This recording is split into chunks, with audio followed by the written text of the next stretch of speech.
Welcome to another EURACTIV Tweets of the Week.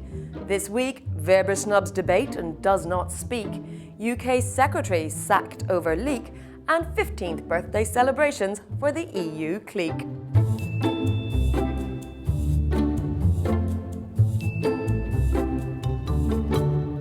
Kicking off debate season on Monday night, the leaders of the various EU parties vying to become the next Commission President took part in a live debate in Maastricht. All that is, except Manfred Weber. With just 5 participants, the debate fell a bit flat, reported EURACTIV's Alexandra Borowski.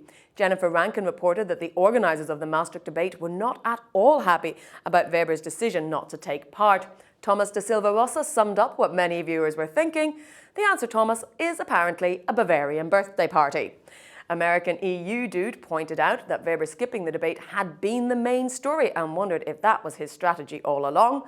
If so, he did miss a big audience. Ryan Heath, one of the debate moderators, tweeted that more than 210,000 people had watched the live stream. Keir Place pointed out to those claiming the EU is dead that hundreds of young people also gathered outside to watch a live feed.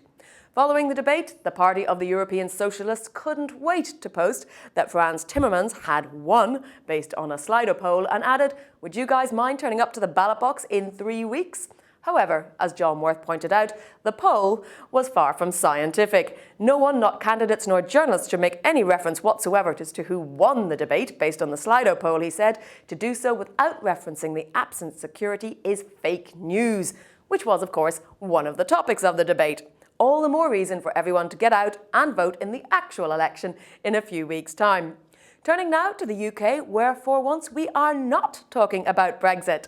On Wednesday, British Prime Minister Theresa May sacked her Defence Secretary Gavin Williamson after finding what she said was compelling evidence suggesting he was responsible for leaking sensitive information from the National Security Council.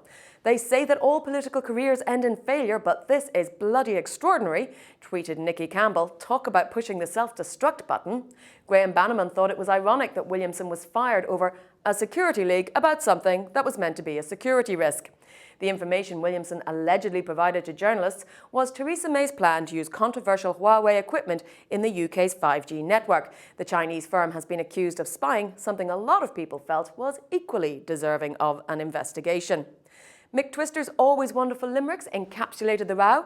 The cabinet row over Huawei unfolded in quite a bizarre way. Theresa got peaked, said Gavin had leaked, and told him it's my way or the highway.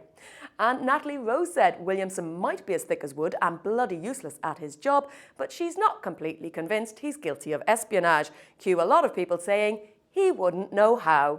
On Thursday, Williamson denied outright that he was the mole, but too late, he's already been replaced as Defence Secretary by Penny Mordaunt, the first woman to hold the position. Finally, this week, the European Union celebrated 15 years since its last major increase. In what was the single largest enlargement in 2004, Cyprus, the Czech Republic, Estonia, Hungary, Latvia, Lithuania, Malta, Poland, Slovakia and Slovenia all became EU members.